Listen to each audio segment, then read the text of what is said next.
So in this episode of One Piece, Captain Kuro versus Luffy is officially underway, and it started off with Luffy smashing him in the face with a massive boulder.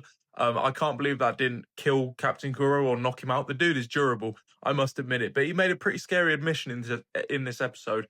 He basically said that no matter what happened, he was going to kill all the pirates that came along with him, you know, all of his crew, essentially, because he didn't want anybody who knew of Captain Kuro's original identity to be around, essentially. So even if the pirates executed the plan perfectly and, you know, Captain Kuro got written in Kaya's will and he got the fortune and he went back into society, he was going to kill all of the pirates anyway.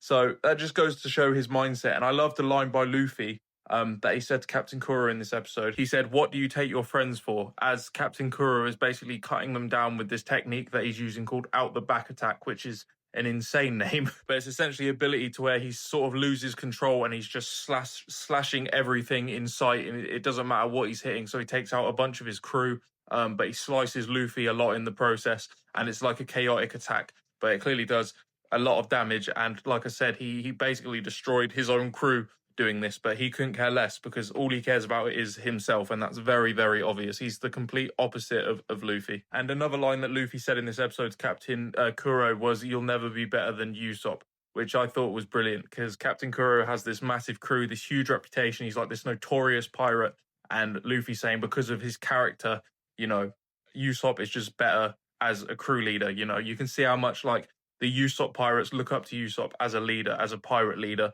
because of the way he is and his character and his leadership skills and the way he sort of carries himself. And Luffy saying that to Kuro, you could tell really got under his skin quite a lot, which was great to see. And just Luffy smashing Kuro into like the mountainside and stuff like that and just beating him up. Whenever he hits Captain Kuro, bro, I'm losing my mind. Like I'm cheering so hard for Luffy. Like I want to see this guy get the shit kicked out of him. And Luffy doing it is just, it makes it even better. But the other side of this episode is that Django is chasing down Kaya and the Usopp pirates, and even though the Usopp pirates actually managed to do some damage to Django, like nearly drop a tree on his head, Django ultimately sort of manages to get Kaya to sign a will in order to protect the children basically from getting killed by Django. But you know, he's a pirate, so he's a bit scummy, so he was just going to kill her anyway, and I'm pretty sure he would have killed the Usopp's pirates as well, because yeah, he's not a good person. But afterwards, at the end of the episode, Zoro has showed up, so hopefully he'll be able to save Kaya. Maybe he'll be able to rip up the will. I don't know. We'll just have to see. But things are getting very intense at the moment, and I feel like it's going to reach its ending soon. And I'm really excited. This arc has been amazing so far.